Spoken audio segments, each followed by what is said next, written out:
Maverick News, the antivirus program for your mind. And now, the Freedom Reporters.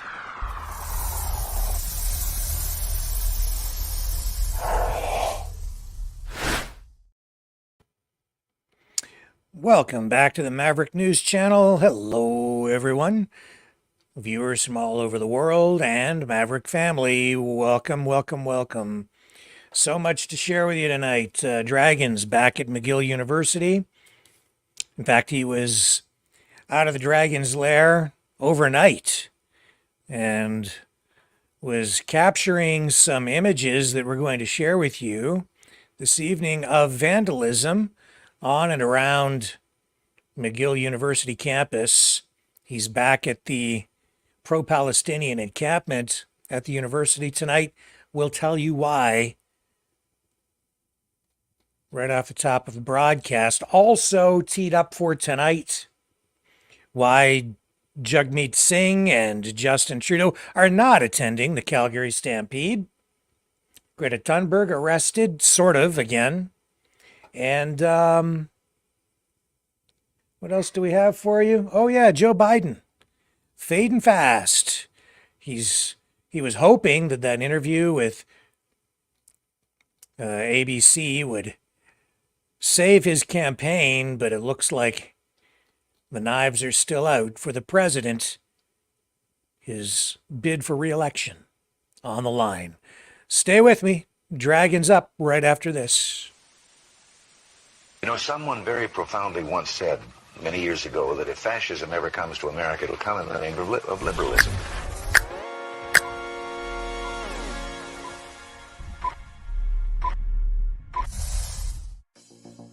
Well, I think it's time we ask ourselves if we still know the freedoms that were intended for us by the Founding Fathers.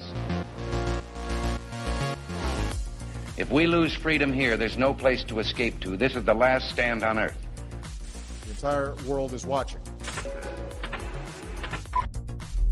Every dictator, every crazy dictator in the world is watching.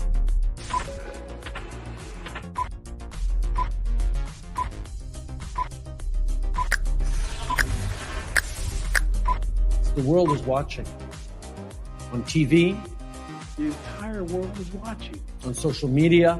But the entire world is watching, and yes, they are seeing what we have apparently bravely been willing to say that others are thinking. Stand for freedom. Literally stand for freedom. Let's get this done. The entire world is watching. We're at war with the most dangerous enemy that has ever faced mankind in his long climb from the swamp to the stars. Maverick News. Maverick News. Maverick News. Let me have more control of my own destiny. The world is watching.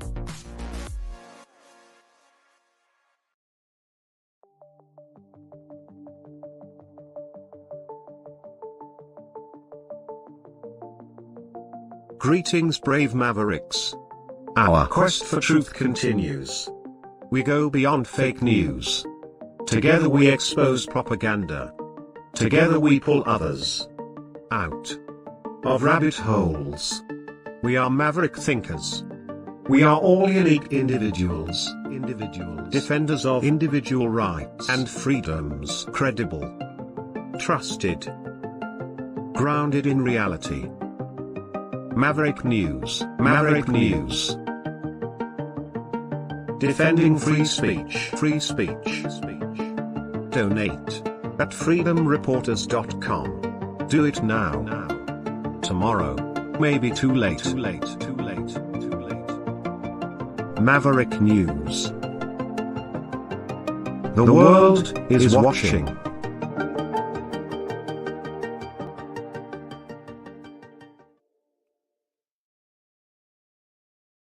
Okay, let's bring Dragon in. He's on the scene at the university campus at McGill in Montreal. He's back there. Hello, sir. How are you this evening? Doing great. How are you, Mavericks? Yeah, you look fairly awake, but you've been up since I don't even know if you got any sleep last night. I did a bit. actually. I woke up around 1 o'clock of the evening, so I mean. A little bit of And screen. and we'll explain why. It's because last night on Maverick News, Dragon was at the Pro Palestine Encampment at McGill University, and they told him that there was going to be a rally, a march at 8 p.m. And we went live to provide coverage of their march to help them get their message out. And yet, when we went live, where was the rally? Nowhere to be seen. It wasn't there. Tell us what happened after that, Dragon. It sounds like they were gaslighting you.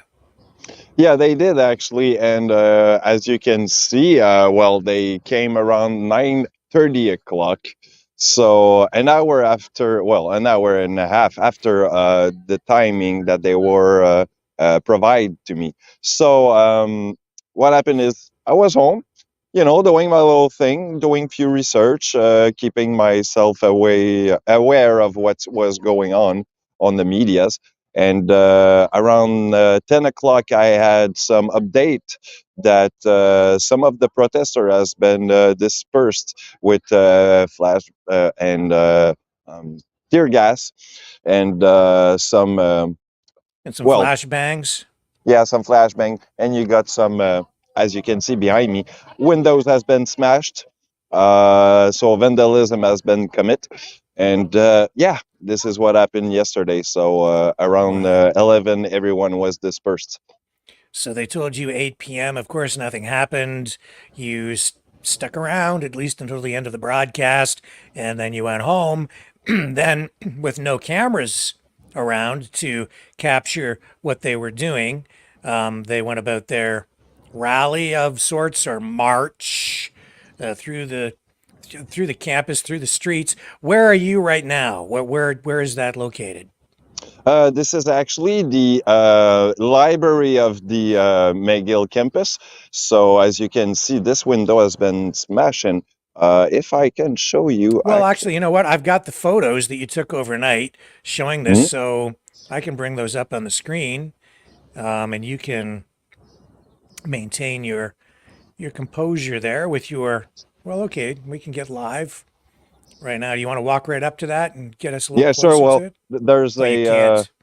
yeah, Please I stay. cannot go too much closer, but if I extend my arm, you can see on the floor there's a lot of glasses being on the floor. So yeah, and this is what the window looks now. It's there's one here completely smashed, the other one here has a hole in it. So yeah, it looked broken, and it wasn't like that when we actually, if you guys look into what I was providing to you yesterday night, it wasn't this way. I mean, I've passed through around. The window were completely, you know, untouched. So, and now you see those thing. So, I mean, yeah. And there's also, if you remember, on the 6th of June, we had this moment where the Pro Palestinian had took over one of the building, right? The building is right in front of me. Okay, That's the administration yeah, building. this is the James building. As you can probably remember here, the stairway where I was providing you the encounter was around there. So as you can see, there's boarded windows, and the window, the door window has been shut down also because of the. They broke the glass. They broke the glasses. Smashed the windows in. So this is what it's looked like today. So yeah. Yeah. So these are some photos that I'll share with you here now. The Dragon took shortly after the rally last night, and yeah, no I took them around 4 or 5 o'clock in the morning. So yeah. Yeah. So out there working double, triple time, and I'm not sure exactly what we're looking at there, but it looks like sort of this is like what their barricade or whatever to prevent people from getting in or out of something. Yeah. Okay. Well, I'll go onto that area right now. This is actually where you got the Dawson building, right? Where there's the memorial for the Second World War that has been vandalized a moment ago. So if you can look right here. So this is those barricades. There's a actually they are doing some repairs and for the building. So they are making some repair around, few construction. I see. I think we might have lost Dragon there for a moment. So these are photos that he took last night while we wait for him to reestablish his internet connection. This was just moments after whoever smashed these windows had done that. This is the location where he was present. There's a closer shot of it. And tighter again on that particular window pane. Oh, sorry, guys. That's okay. And he's back now. So these are the barricade for the construction, because there's some construction and repairs to be made on the building here. And this is the Dawson entrance and the McGill building. Can you walk up closer to that graffiti so we can see what that is all about? There's graffiti on that building, isn't there? Is that what I'm seeing? It was hard to see when you were panning. There's no graffiti around. No. What's that on the? Just pan over to the building for me. Like this? Yeah. What is that? Okay, so that's like a fire hydrant. What was further to the right? You got some trees. Is that where the graffiti was sprayed and cleared off before? Yeah. This was like 2 months ago where they're. Well, you can probably see here. Some red here. So yeah, this is where it was.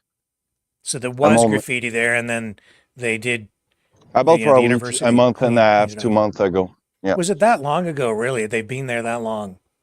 Yeah, almost 3 months. I mean, if you look at the date, it will be 3 months, around the 28th, I think. Yeah. Yeah, and I know there was even more graffiti down further that was cleaned off as well, but you can still see the stains from where it had to be cleaned. See, the Second World War Memorial is where the wooden box is. If you can see that wooden box. No, you got to pan down a little bit. We're getting the sky. I don't know if you can see it. There you go. You just see it right there. It's that. What, they put the memorial in a wooden box?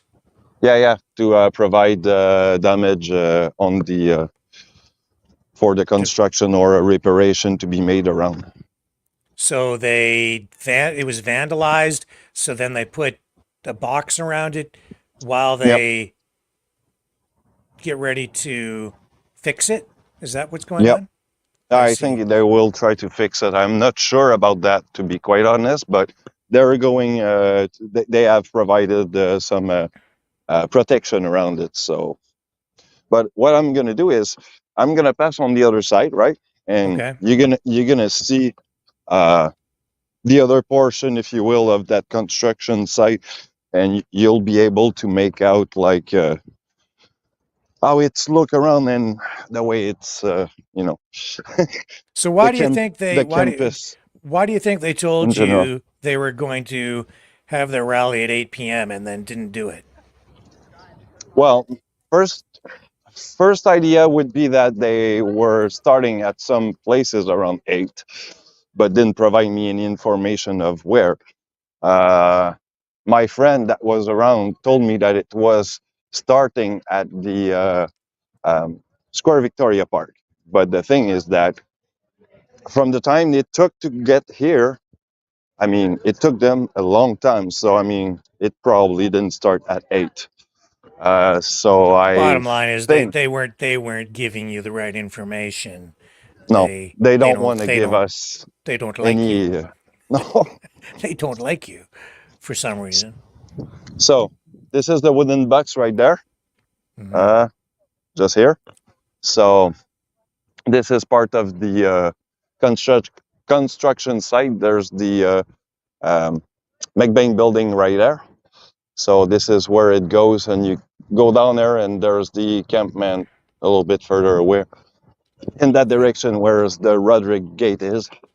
Right there, just behind those two gentlemen and those ladies there, you can see those barricades, right? Those are also construction barricade. Those were down in the middle of the night. They were down, but they knocked the. I'm sorry, I don't understand. well, the photo that I've sent you of those barricade that was down, those actually are those that was down. Yeah, those. Oh, I see. Construction barricades. Somebody knocked them As down. you can see, this is actually the one that you just showed to the people. You see those, black rail there, the Okay. detour thing here with that Mhm. barricade was down. So, and if you can probably see here, they have put some stuff around there just to make sure that, they prevent people to Right. get that down again. So, Right. I see. And then there's a barricade knocked down there. It's hard to see in the dark, but that's what they had yep. done. The fencing around the Yes. construction zone. Actually, I'm just heading toward that same barricade. It's the one I think right here. Now, earlier today, there was some sort of a rally, and you sent some video over. I'm going to run a little bit of that now and maybe get you to explain what it is that we're looking at And here. yesterday around, well, Okay, so this is what you shot earlier. What was this, Dragon? actually they were coming back from another rally this evening around 4 p.m. And I cannot tell you where they were starting the rally from, but Mm, they were coming back as usual every Saturday. They do that, all right. They do some kind of march around the city. Uh, Hard to tell where they start. You gotta be part of the guys if you wanna know those information firsthand. But yeah, they arrived around 4 o'clock at the Roderick Gate that you can see there, yeah. and as usual, it's pretty intense. A lot of chanting, a lot of people angry or happy to support the movement. And yeah, this is what it is. And they have said something along the way that they will be at some park. I didn't heard well, so I'm gonna try to review my video to make sure that I can hear that exactly where it will be around 2 o'clock. The 13th of July, they will be at some park and probably doing some disruption and uh, making sure that they block people. That's what they say. So Mhm. yeah, Yeah, and I I'll, see I'll try to. Johnny's in the chat chatting up a storm again tonight. Hello, John. Good Over to see on you, John. Rumble.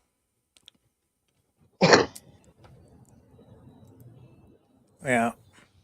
I was showing there police officers that was on the street looking at what was going on, and there were also one or two um, squad ready if things were getting down south. So And so now also this rally that you were witnessing earlier today. Hang on here. Let me just pull this back. So I see cops were there and kind of keeping an eye on things. Or is that security? Was that security? yeah, there's this is the security here, Okay. but the police were outside of the campus Yeah, looking because they at. still don't have an injunction to have the protest dismantled at this point. Yeah. But Now, this is the thing. There's always like a lot of police when they do the rallies and march.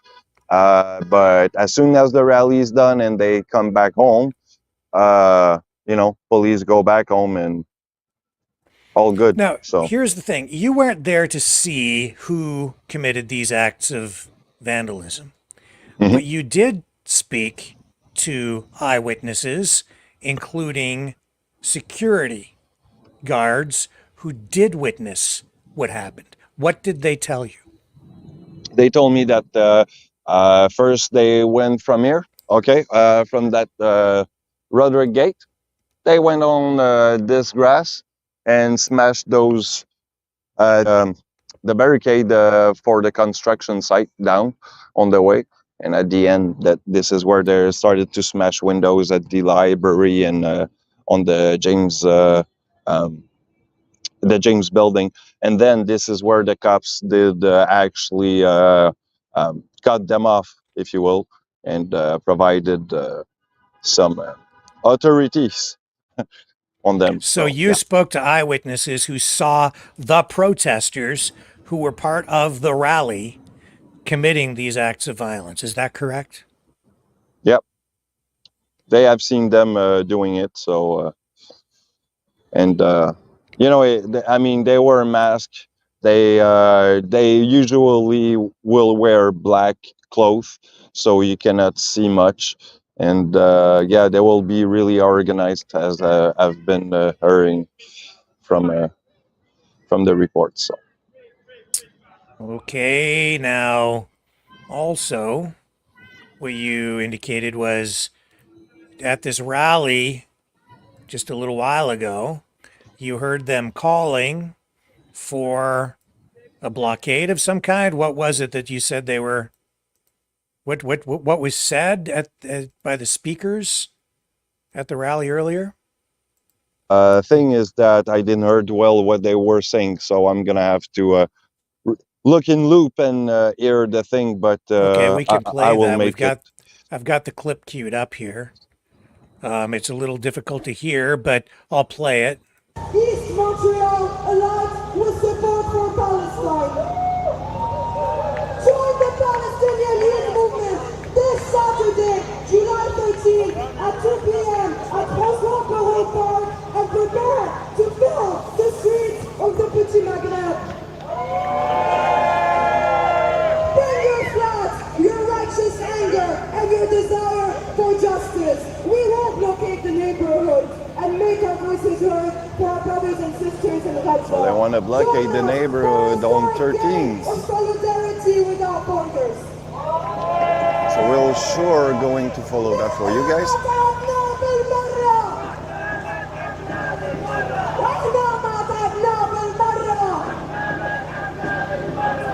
Arabic chanting.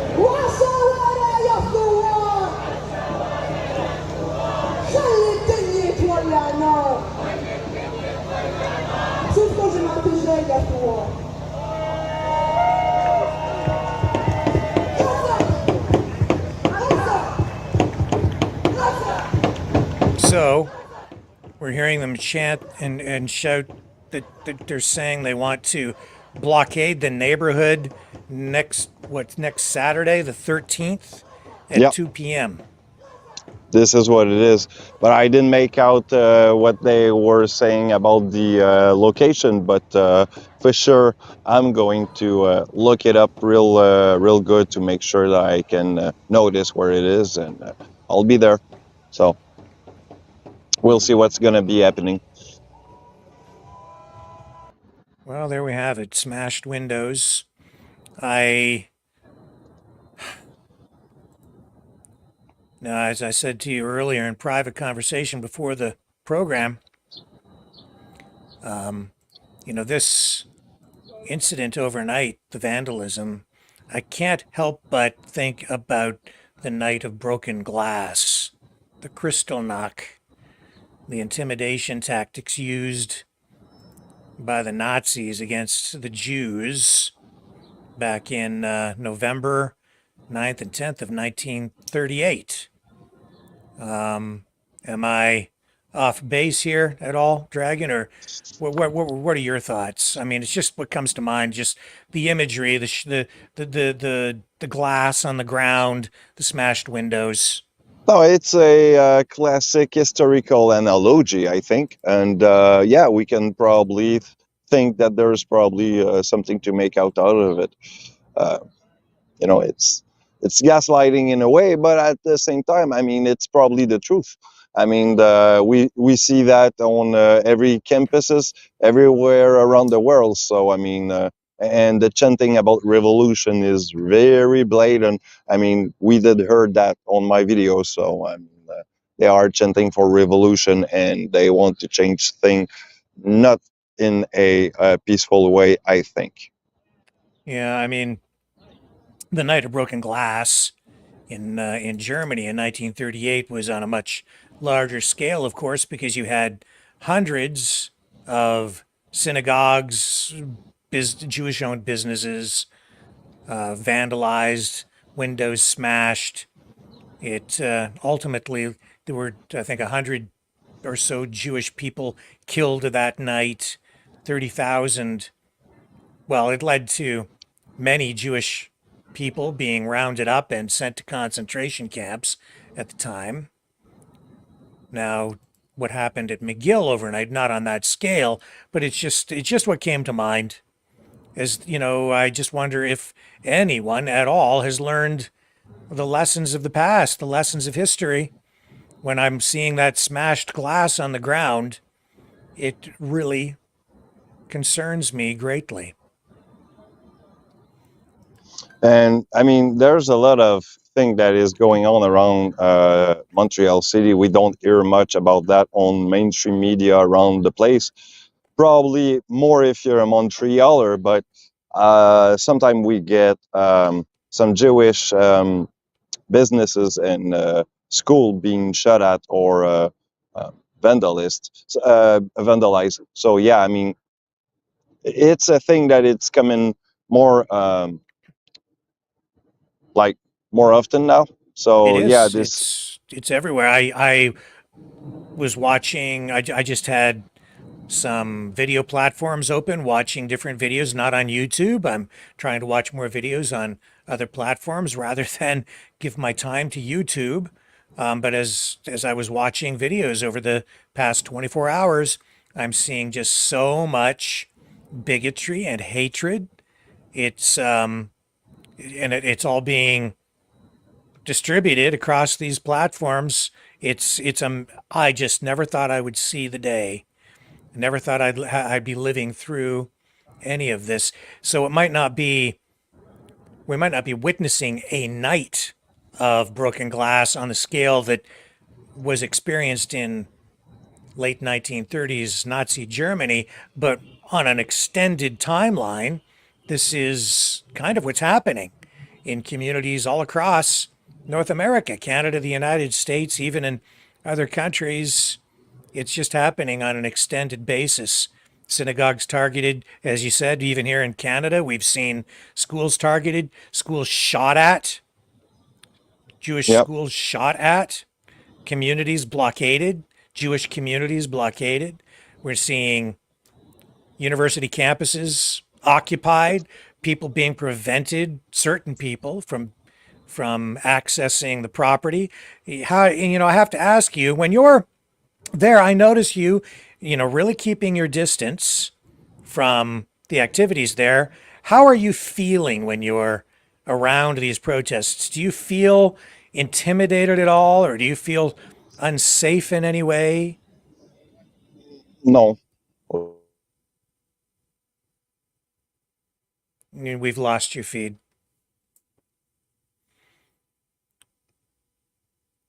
We lost his internet feed again.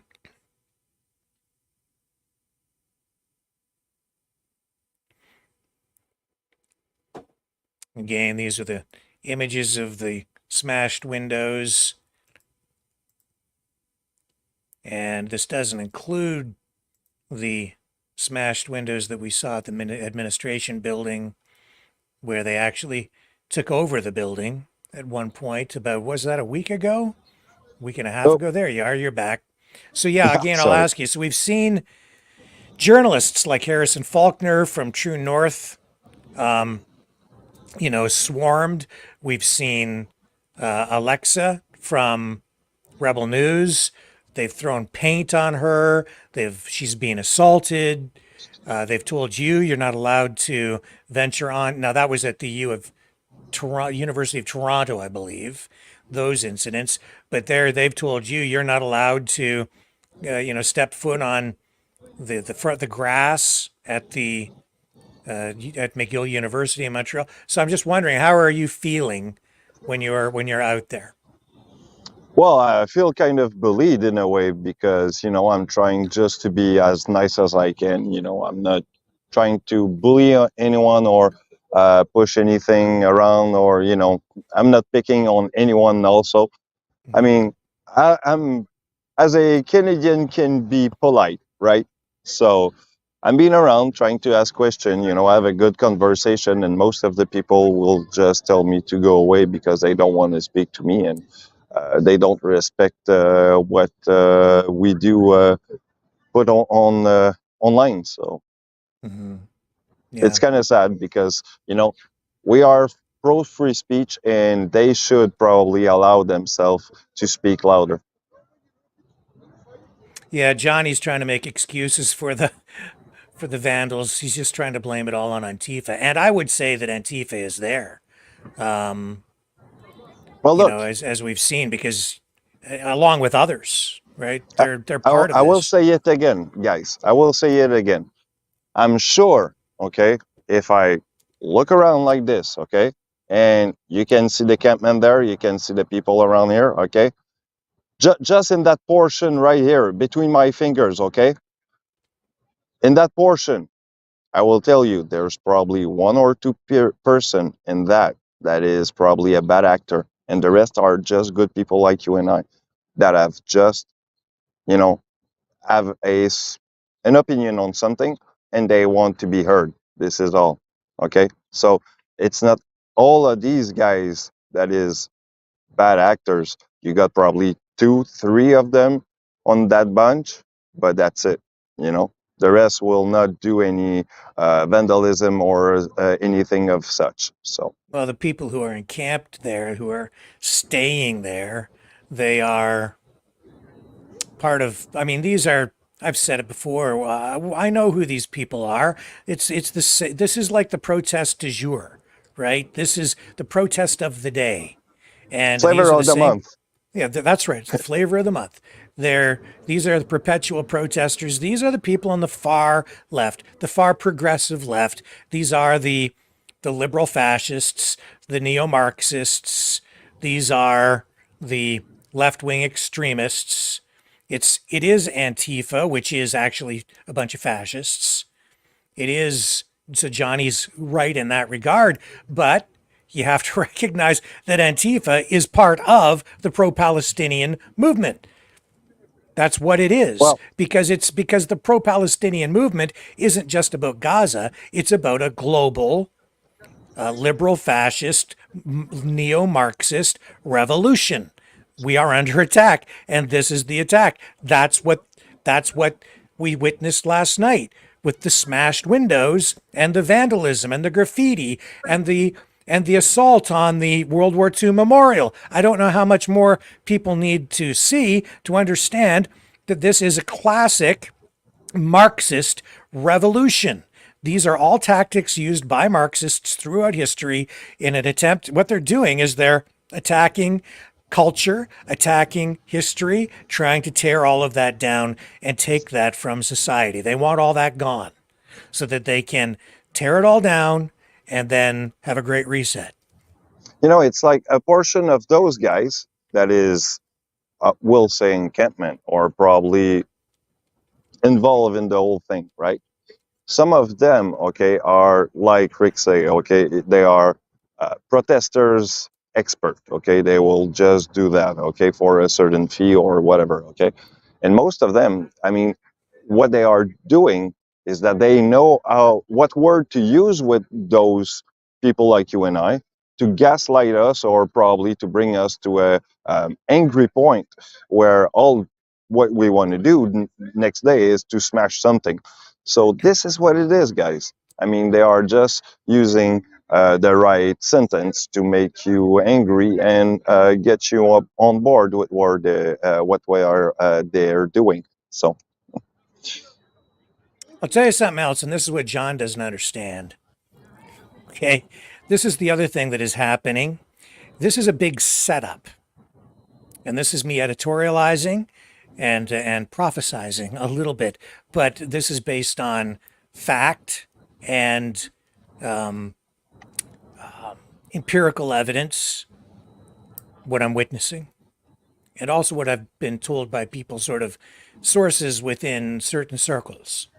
This is a setup, because what they're doing is they're telling, you're being told, many of you, that you must become, and I've seen this exact quote, you must become the racists that they want you to be.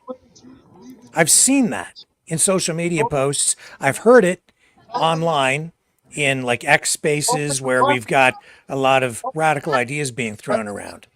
They are they want you radicalized. They want you angry. They want you to come out against the Jews. They want this support for Palestine, but mostly they want you opposed to the Jews. They want you to be anti-Zionist. They want you bigoted and they want you racist. The reason they want that is because they need someone in the end to blame for what they are doing. Do you understand? Because when the fascism comes from the left, it's harder to recognize because they disguise themselves as anti-fascists, when indeed they are the fascists. So when they're done doing their dirty deeds, when all of this is over and the dust has settled and the bodies have been counted, and I'm talking about maybe a year, 2 years, 5 years from now, you know what they're going to do? The people who have been, these people who are choreographing a repeat of history, they're setting all of you up. Anybody out there who's falling into the trap of becoming the racist that they want you to be, when it's all said and done, they're going to point at you because you're going to be the neo-Nazis that they hang all of the sins on. It's going to be you at the end of the day. And all the people protesting here right now, who are really the ones at the center of the sin, they will be exonerated, absolved, because they will virtue signal their way right out of this. They will have had their masks on the whole time. You won't know who it was that broke the glass. They're going to blame it on you because that's the classic maneuver, Saul Alinsky style. They're going to blame on you the very thing that they have done. So I'm warning you, just a friendly warning, don't fall into the trap. Don't do it, man. Don't do it. They're going to blame it on the white supremacist neo-Nazis and the colonialist white, ethno-nationalists, the Nazis. That's going to be you. They're already telling you that's who you are, and you ain't even there. And I will say also, I've heard a lot of people say, well, don't you think it's probably just a guy that did that because, they want to throw someone under the bus, if you will. Well, yeah, okay, it could be a thing if somebody would have not tell me that they have seen it with their own eyes, that they are the one who did it.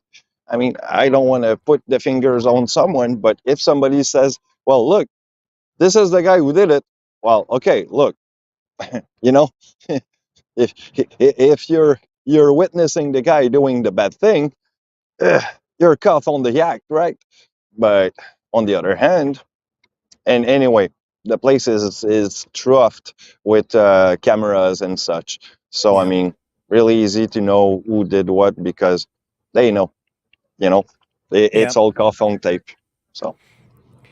So I would say the best thing to do is be a good person and don't be a bigot, and be nice to your neighbor, and do the right things, and don't fall into the trap of being baited into a fight and being baited into being a bigot, because in the end we will all be judged, if not by the law, then certainly by the Creator.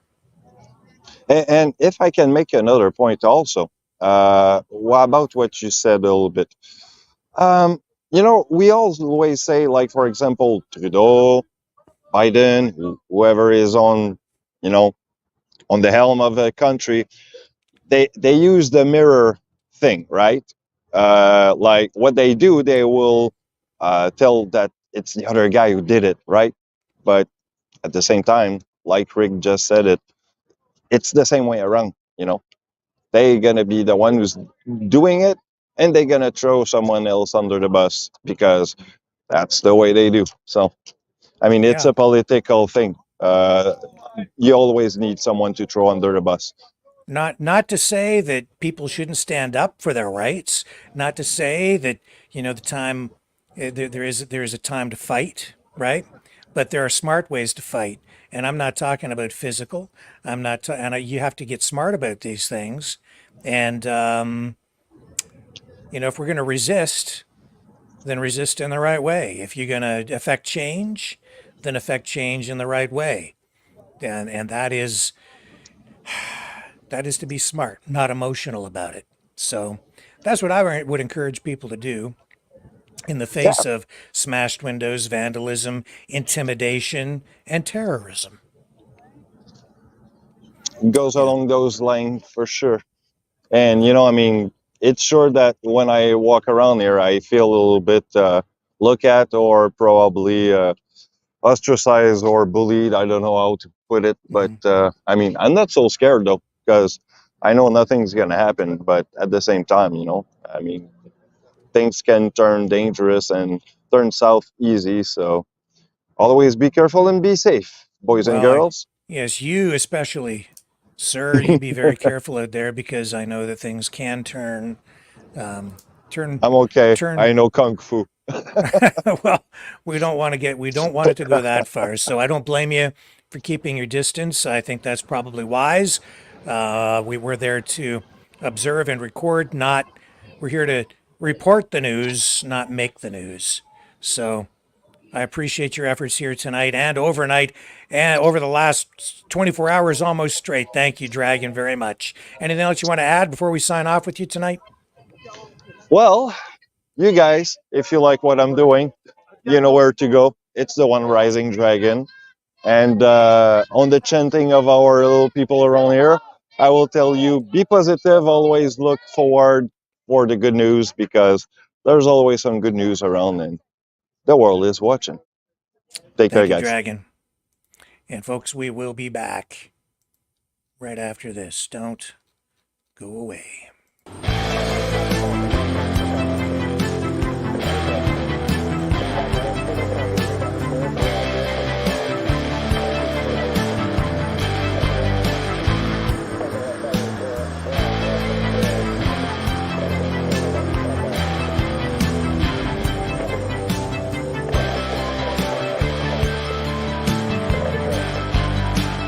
Maverick News.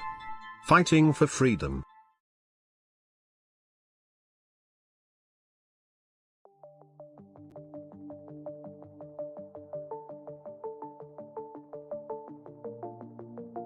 Greetings, brave Mavericks.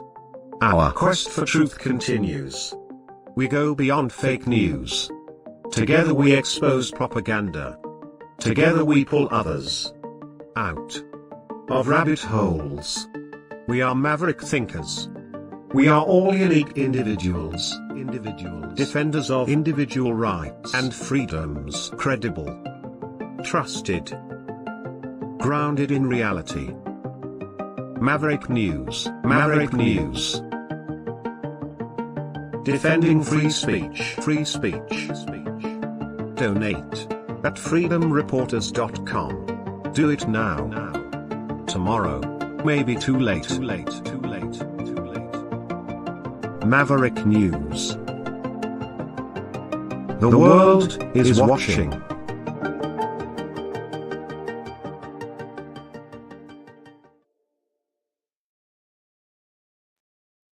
Okay. A BC woman who was repatriated from a Syrian prison camp back in 2022 is facing terrorism offenses. This announced by police today. She was arrested.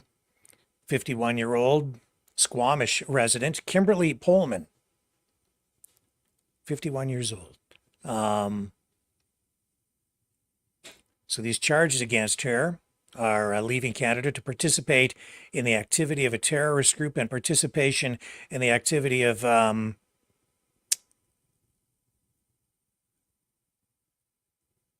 sorry, I lost my spot here. Yeah, so she's charged with leaving Canada to participate in the activity of a terrorist group. These charges come from an ongoing investigation, which revolve around allegations that Pullman left Canada in 2015 and went to Syria to join ISIS. She has been the target of a terrorism peace bond since 2023 November. She'll be back in court Friday, August 2nd, in Vancouver Provincial Court.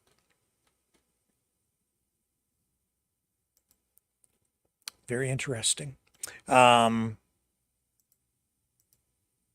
also,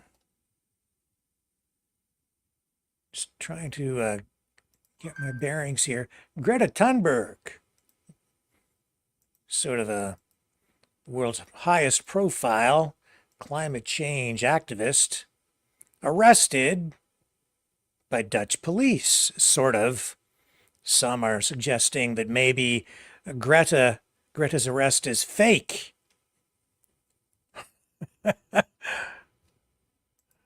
And I'm beginning to wonder myself when I look at this video. Here she is, being held by police, marched off to the paddy wagon. But what happens here is they pause for what appears to be a photo op. Check this out. There it is. And, oh, you want some photo? Oh, sure, we'll just stand her right up there for you. Oh, look, oh, she's smiling, beaming for the cameras. Oh, yeah, okay, carry on now. A minute ago, she was dragging her feet. Yeah, see? One more time. Oh, yeah, stand her. Oh, everyone, take your snapshots. Is this an arrest or a media event? Oh, gee, for crying out loud. What the heck is that? What is that? Biden. I'll tell you, he's still in so much trouble. He did this interview on ABC with George Stephanopoulos. There were high hopes. People hoping that this would save his campaign. But things just haven't gone right for Biden on really any front at this point. His answers, the question, his response, just his whole performance again seems off. I'll tell you, it's just one disaster, one faux pas, one stepped on landmine after another. So he did sit down with George Stephanopoulos. This was his first post-disastrous debate interview, and he admitted in the interview that it was a bad episode, as he put it, but pushed back against questions about his age and mental fitness. It was a 22-minute interview during which Stephanopoulos kept pushing Biden, pressing him on not only the debate performance against Trump, but also on reports that his mental lapses have become increasingly common over the last number of months. And he was asked what he would be willing to do to reassure the American people. Let's cue up this. Let some of this roll. Hang on a second here. This is Biden with Stephanopoulos. And you can assess for yourself. I'd say that even here in this controlled environment, Biden comes up way short again. The interview, I don't think, did him any good. If anything, I think maybe it hurt him again when he can least afford it. last 3.5 years cost you physically, mentally, emotionally? Well, I just think it cost me a really bad night, a bad run. But, you know, George, I'm optimistic about this country. I don't think we're a country of losers, that he points out. I don't think America's in tough shape. I think America's on the cusp of breaking through in so many incredible opportunities. This next term, I'm going to make sure we have straighten out the tax system. I'm going to make sure we're in a situation where we have health care for all people, where we're in a position where we have child care and elder care, free up, and all these things. The one thing I'm proudest of is, remember when my economic plan was put forward, a lot of the mainstream economists said it's not going to work. Well, guess what? We now have 16 Nobel laureates, 16 of them in economics, saying that Biden's next term would be, based on what he wants to do, enormous success. Trump's plan would cause a recession, would significantly increase inflation. I've made great progress, and that's what I plan on doing, and we can do this. I understand that, and I'm not disputing that. What I'm asking you is about your personal situation. Do you dispute that there have been more lapses, especially in the last several months? Can I run the 110 flat? No, but I'm still in good shape. Are you more frail? No. I know you Come spoke. keep my schedule. I know you spoke with your doctor after the debate. What did he say? He said, he just looked at me and said, "You're exhausted." I said, "Look, I have medical doctors travel me everywhere, every president does, as you know. Medical doctors, some of the best in the world, travel me everywhere I go. I have an ongoing assessment of what I'm doing. They don't hesitate to tell me if they think there's something wrong." I know you said you have an ongoing assessment. Have you had a full neurological and cognitive evaluation? I get a full neurological test every day with me. And I've had a full physical. I had, you know, I mean, I've been at Walter Reed for my physicals. I mean, yes, the answer is. I know your doctor said he consulted with a neurologist. I guess I'm asking a slightly different question. Have you had the specific cognitive tests, and have you had a neurologist, a specialist, do an examination? No, no one said I had to. No one said, they said I'm good. Would you be willing to undergo an independent medical evaluation that included neurological and cognitive tests and release the results to the American people? Look, I have a cognitive test every single day. Every day I have that test. Everything I do. You know, not only am I campaigning, but I'm running the world. And that's not how it sounds like hyperbole. But we are the essential nation in the world. Madeleine Albright was right. And every single day, for example, today, before I come out here, I'm on the phone with the Prime Minister of, well, anyway, I shouldn't get into detail, but with Netanyahu. I'm on the phone with the new Prime Minister of England. I'm working on what we're doing with regard to, in Europe, with regard to expansion of NATO and whether it's going to stick. I'm taking on Putin. I mean, every day, there's no day I go through, there are not those decisions I have to make every single day. And you have been doing that, and the American people have been watching, yet their concerns about your age and your health are growing. So that's why I'm asking, to reassure them, would you be willing to have the independent medical evaluation? Watch me there's a lot of time left in this campaign.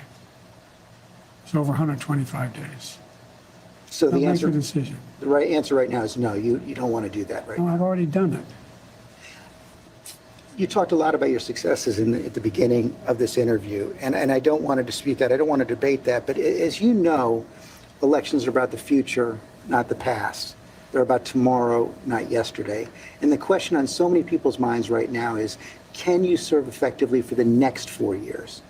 George, I'm the guy that put NATO together, the future.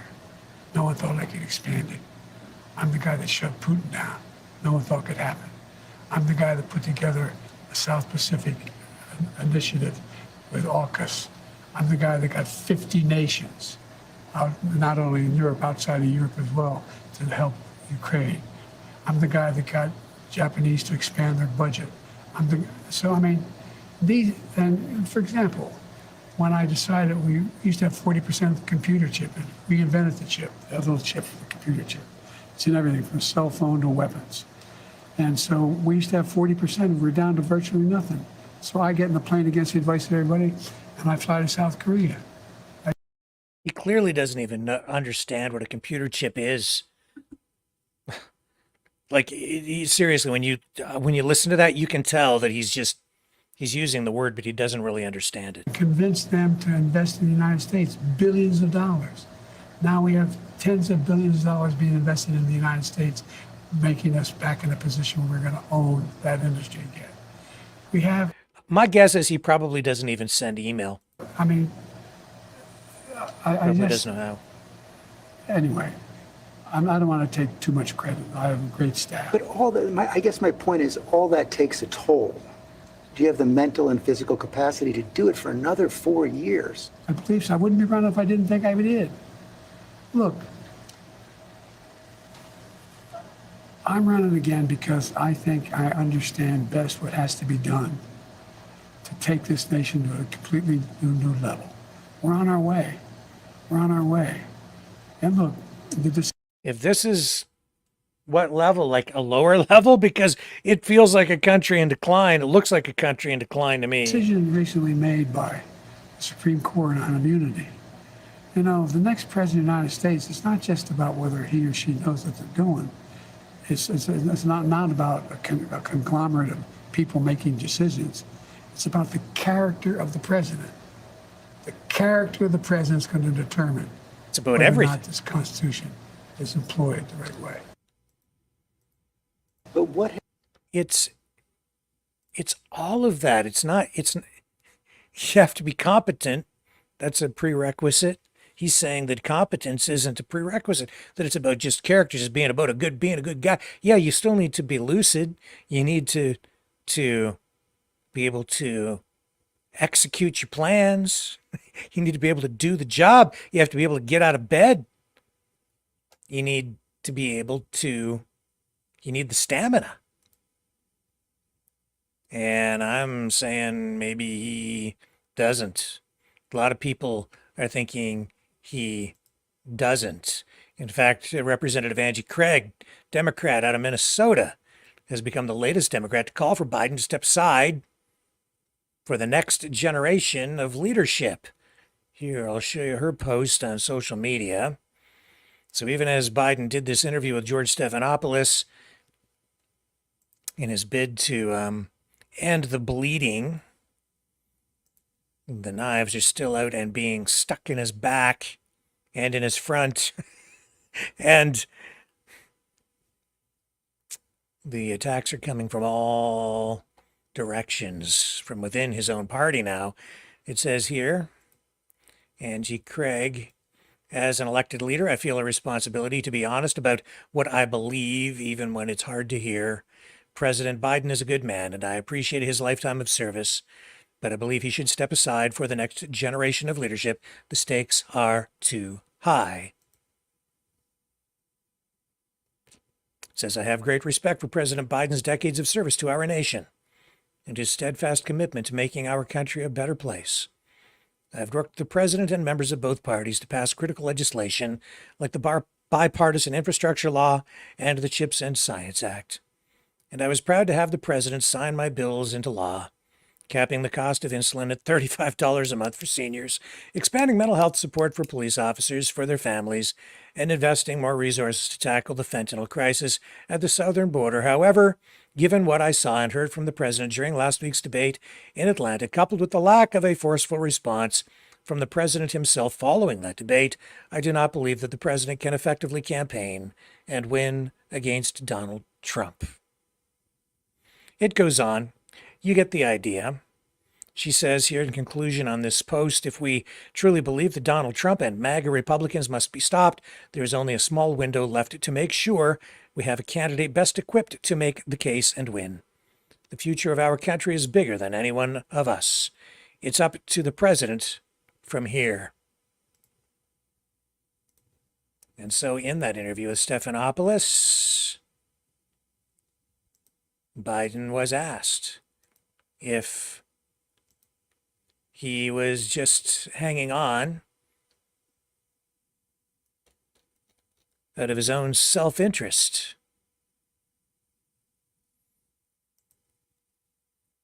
if he was being selfish, which is also what people have accused Donald Trump of being and doing. Let me see if I've got an appropriate clip to summarize that.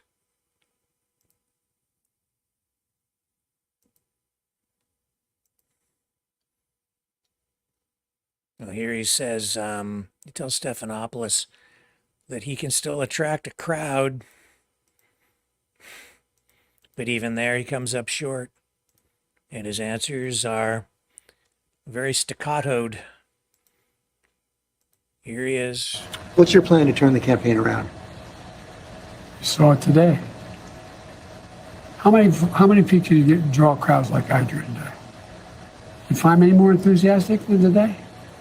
Huh? I mean, I don't think you want to play the crowd game. Donald Trump can draw big crowds. There's no question about that. How you can draw a big crowd, but what does he say? Who does he have? I'm the guy supposedly in trouble. What's your plan? Yeah, you are in trouble. Deep trouble. Big trouble. It ain't working, pal. It's not working.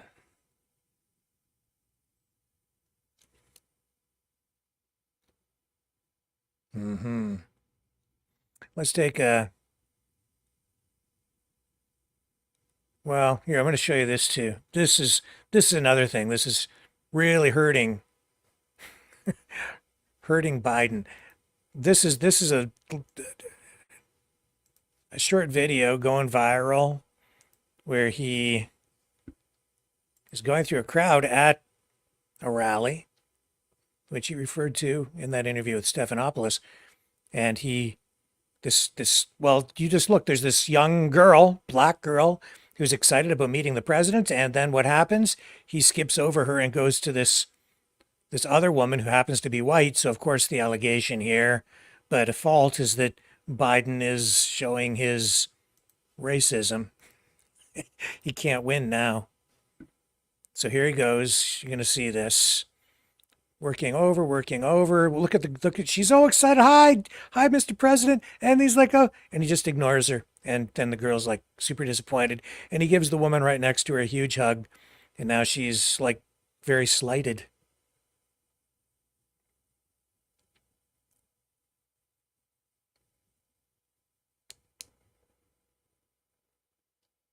And still no interaction. She's like, no, you didn't hug me. You didn't hug me. How come you didn't hug me? Mr. President, I want a hug. I wouldn't go near him. He might sniff you. Just saying. Yeah, he might sniff you. It's been known to happen. Okay, sit tight. I'll be right back.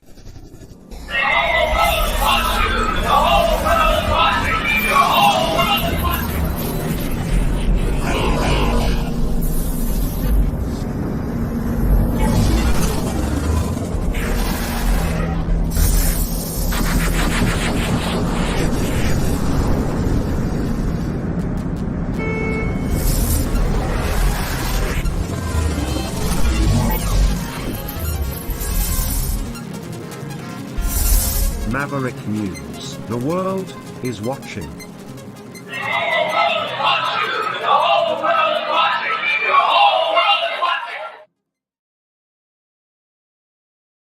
Okay, I'm back, and out to the Calgary Stampede we go for just a moment, where Pierre Poilievre, leader of the Conservative Party, makes this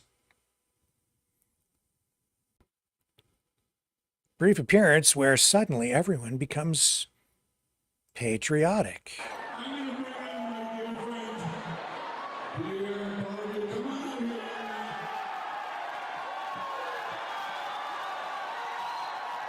This video released by Poilievre's team.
Here, Polyev at the Calgary Stampede, and that is an event that both Jagmeet Singh and Justin Trudeau would normally attend. Trudeau was out there last year, but this year, everything suddenly is different. What's going on? Why are they avoiding it? Well, this decision to not go, I guess you have to speculate a little bit, you have to analyze a little bit, but some of it's pretty darn obvious. Justin Trudeau and the Liberals suffering a by-election defeat in the Greater Toronto area just about, a week ago? It gave us a snapshot of what is very likely to come, because it was a Liberal stronghold for over 3 decades. It flipped Conservative out in Alberta. The Liberals are not strong. So Trudeau avoiding the Calgary Stampede this year, where it was probably likely that if he had wandered into that crowd, given his level of, or lack of popularity, he would have needed a lot of police protection. He would have been heckled, because we've seen that repeatedly over the past year. It would have been a spectacle, a negative affair, to be sure. So he did not go to the Calgary Stampede, nor did Jagmeet Singh. Instead, he went to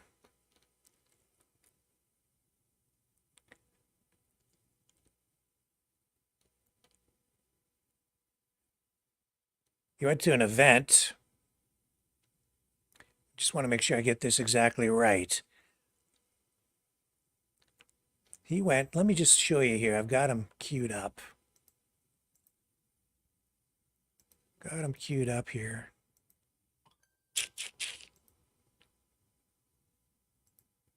Here it is. He went to Mississauga, to the Mississauga Ram Mandir, to celebrate the 24th anniversary with the Hindu Canadian community. So he's shoring up his support in vote-rich Ontario, especially around the GTA. You perform well there during an election, and you can win the whole country. Everything sort of hinges on the concentration of parliamentary seats represented in those ridings. And that is basically why he went there today instead of out to Alberta.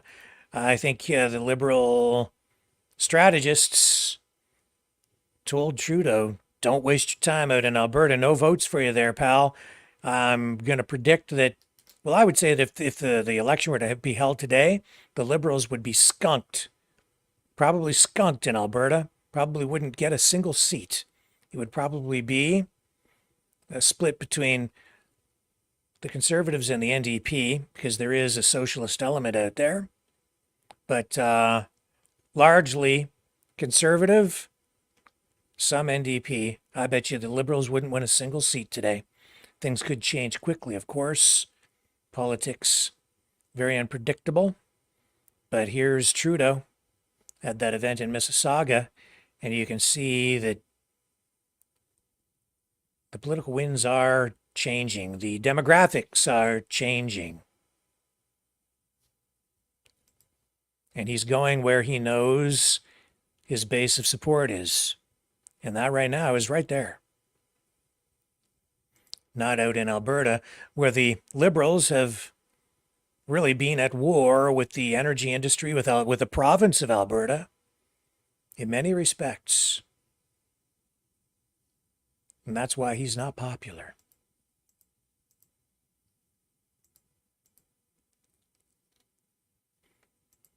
Speaking of socialism, Jagmeet Singh playing the victim card, the oppressed versus the oppressor card. Here's now he didn't go either. He also has been spending his time this weekend in friendlier areas. He said that he couldn't go because of a scheduling conflict with the Calgary Stampede, so couldn't attend the Stampede this year either. Again, I think it's now becoming pretty clear that the Conservatives are in for a huge landslide in the province of Alberta in the next federal election. But here's the focus of the NDP campaign, and it's all about the economy, the oppressed versus the oppressor, typical socialism. Tensions rise as hundreds evicted from Ottawa apartment building. And he says here, Liberal and Conservative governments have rewritten the rules to help the rich and powerful gouge you in the grocery aisle and at the gas pump. Now they're doing it with your rent. Let's crack down on rent gouging. So he's calling for rent controls. The problem with that, as I pointed out before, through, if you know anything about economics, rent controls don't really work.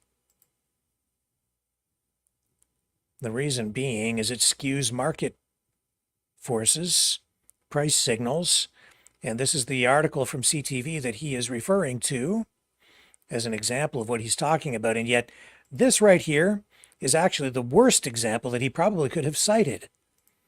Because what's going on here is that there's this building in Ottawa, an apartment building, where residents received eviction notices. And that is because the building was sold. The new owner realized that the building was run down and it needed renovations. It needs renovations. 16-floor building.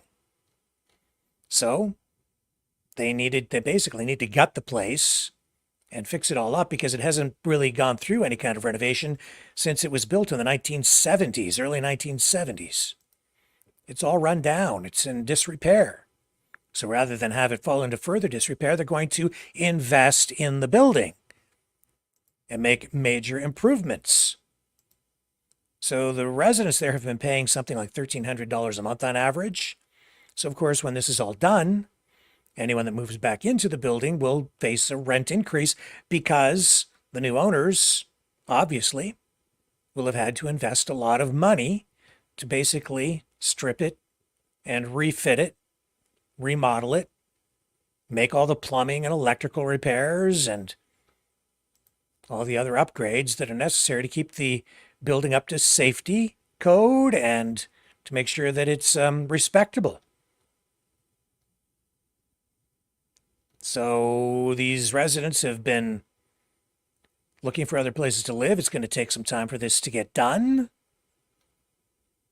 But that's the reality of the situation when buildings get old. This one built in 1973. It's half a century old. It needs fixing. So the city is in the process of exploring a new renovation bylaw that would make it harder to evict tenants in order to charge a higher rent. So the municipality is going to put together a report on this. And on this coming Thursday, the tenants, the residents there, will have their own special meeting.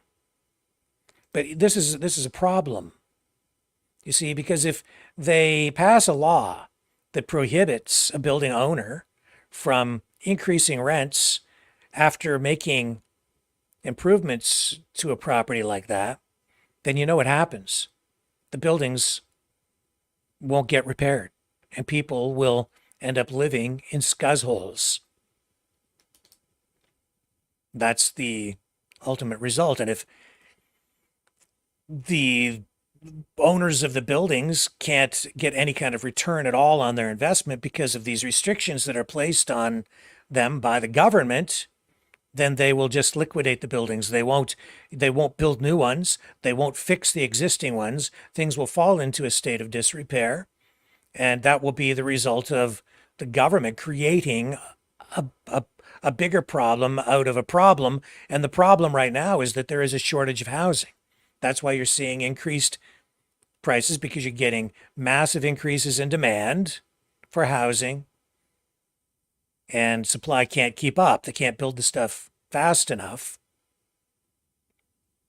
It's simply about market forces, supply and demand, simple supply and demand. And the government, Jagmeet Singh, if he was prime minister, it doesn't matter. He can sign any piece of legislation he wants, any law, and put that into effect to control rent. But when you do that, there are always unintended, unplanned for consequences, and negative is what the end result would be. It would actually mean that the private sector would end up investing less, building less, fixing less.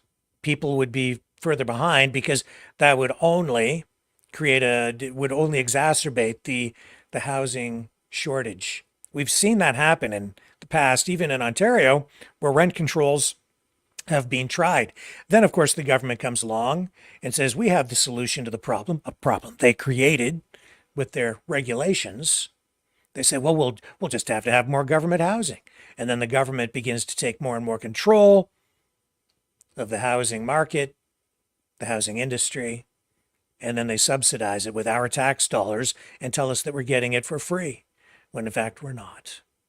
The truth is, the way to deal with rising rents is to encourage more construction, create more supply so that it drives prices down.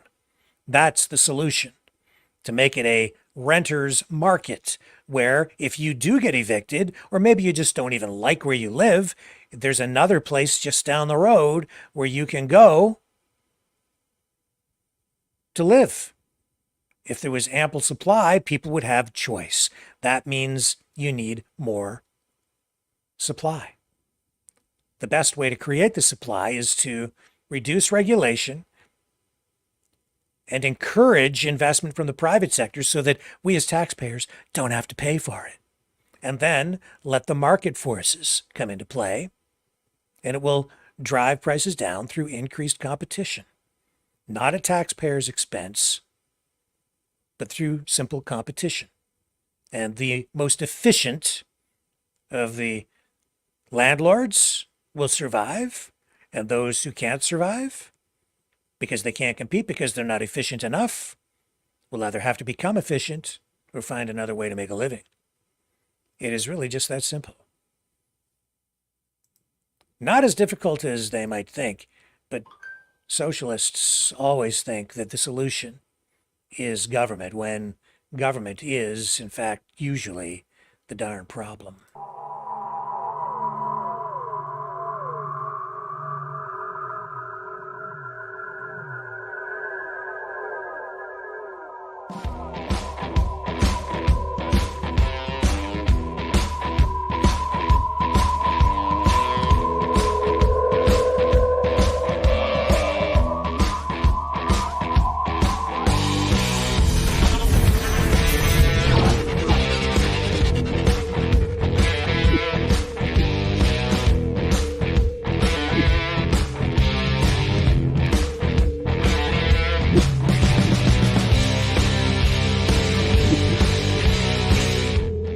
Maverick News.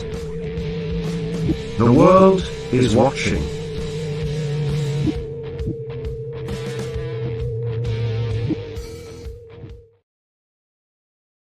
And I'm back, and just going back to the Joe Biden stuff for a moment. This radio show host has just come out to say that she was sent interview questions to ask Biden ahead of an interview that she did with Biden earlier this week.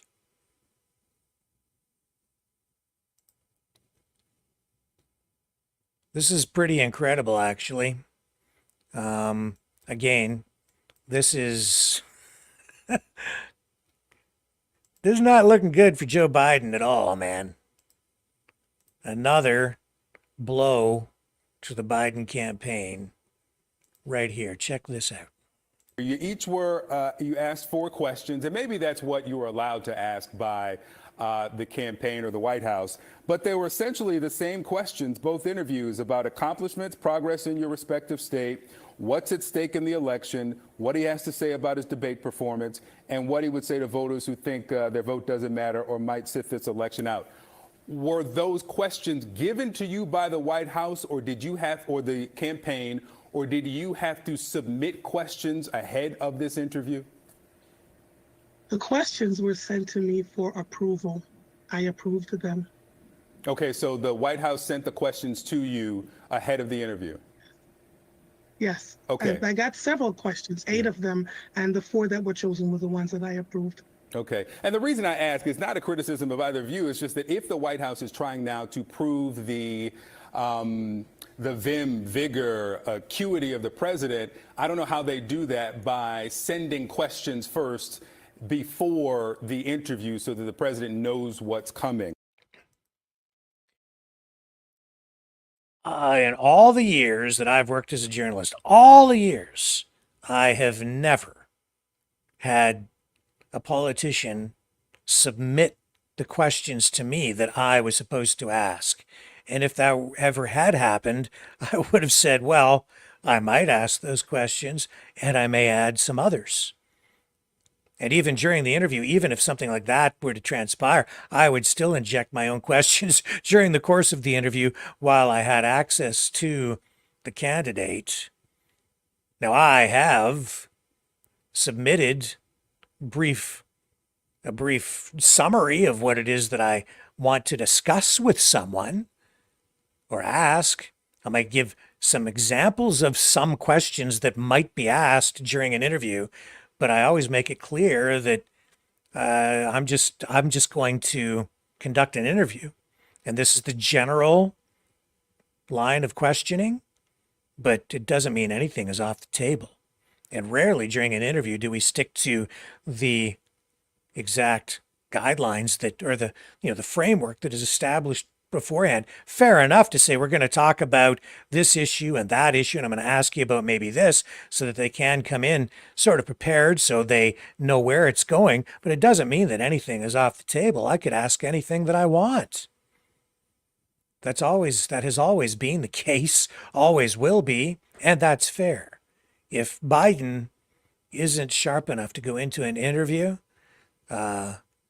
without dictating what the questions are going to be beforehand, then we've got a serious problem. And we have a really, really, really serious problem if he's doing that and we're getting the kind of performances in these interviews that we have been witnessing. Really serious. Now, I guess China rattling its saber again. This is raising concerns tonight. The Philippine Coast Guard has indicated that China's largest Coast Guard vessel has anchored in Manila's exclusive economic zone in the South China Sea. It's being portrayed as an intimidation tactic, at least by the government in the Philippines. The China Coast Guard's 165-meter monster ship has entered Manila's 200 nautical mile EEZ. This happened back on the 2nd of this month. And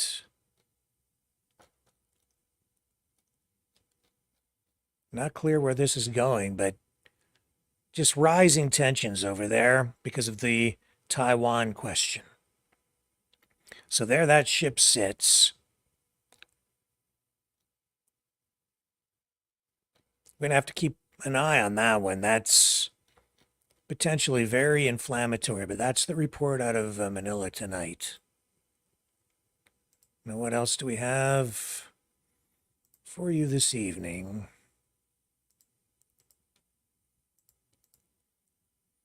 A couple of things I just wanted to make sure we touched on. Oh, yes, this is a little closer to home. Very tragic story, updated for us here by police here in Ontario.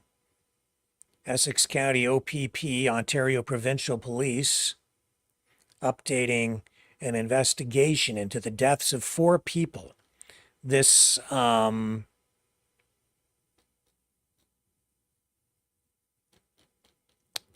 this dates back now. How many days ago was this? Was June 21st when this happened. Now, there were 4 people killed. It's being now revealed that this was, as expected, the result of domestic violence. 41-year-old Carly Walsh, 42-year-old Stephen Walsh, 13-year-old Madison Walsh, and 8-year-old Hunter Walsh were all found dead in a home in Harrow, Ontario. That is about 45 minutes from the Windsor-Detroit border in Essex County, Ontario. It has sent shockwaves through this part of Canada.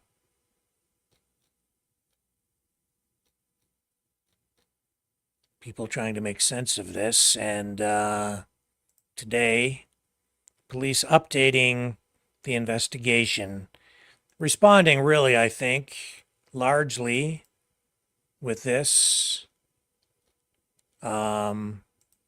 because of community concerns and police trying to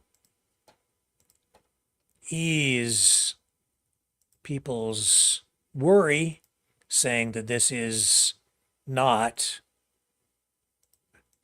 represent a threat to public safety.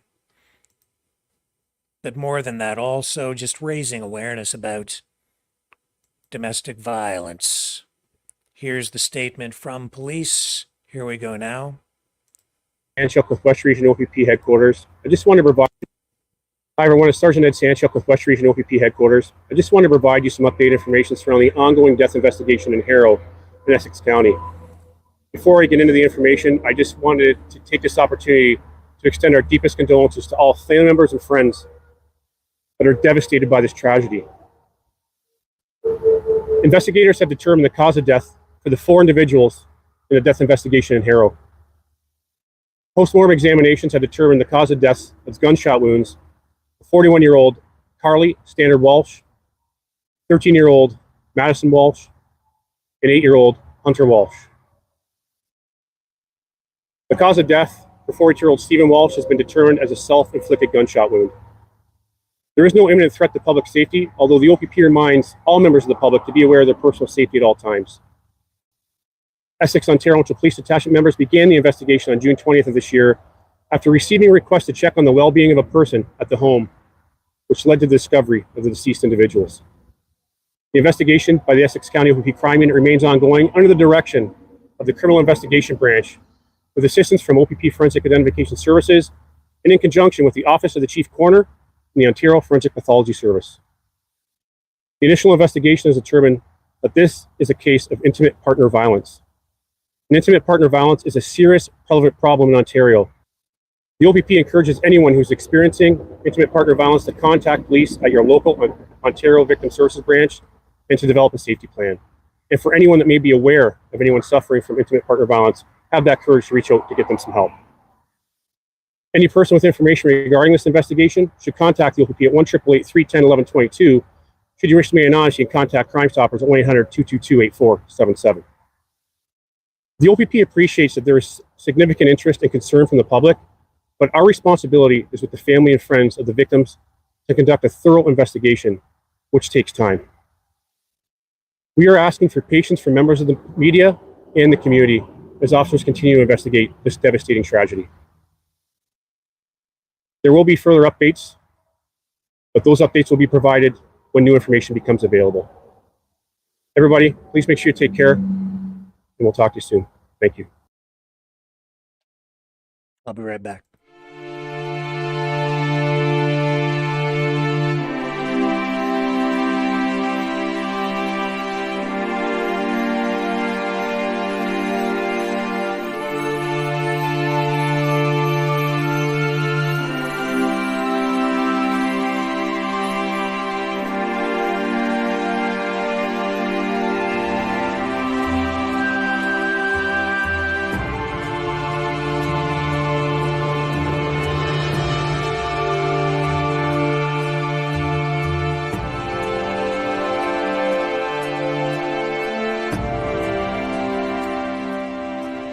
Maverick News. The world is watching.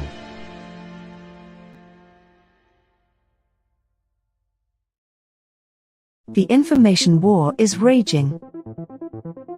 Truth without integrity is worth nothing. Maverick News. Because those who have power and those who seek it must be held accountable. The world is watching. Join our family of truth seekers. Donate today and add your voice to the chorus of Maverick Knights. Donate at maverickdonations.com. Truth. Integrity. It's the Maverick way.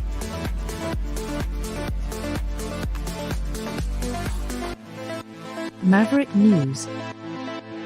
The world is watching.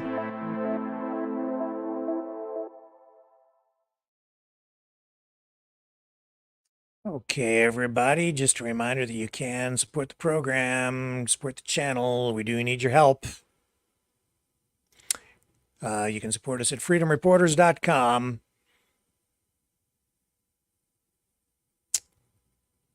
And if you donate $30 or more, I'd be happy to send you a Maverick News t-shirt. Just let me know what size you need. $60 or more, I can send you a Maverick News shirt, long sleeve, button up with embroidered Maverick News logo on it. You can also donate alternatively at maverickdonations.com. That takes you to the Give, Send, Go page. Doesn't cost you anything to like, share, subscribe. Give us the thumbs up on YouTube. Would really appreciate that too. We need all the thumbs up we can get over there on YouTube and Rumble. And Rumble is where it's at. Need to grow over there, folks. That's the free speech platform where it's not likely we're going to be banned. So we'd really appreciate it if you would subscribe over there. Subscribe everywhere, but especially on Rumble if you're going to subscribe anywhere. And with that, I think I'm going to wrap it up for tonight. I appreciate you guys hanging out here tonight. Great to have everybody with us. And I will be back tomorrow night, 7 p.m. Eastern Time. Love you guys. Catch you on the flip side.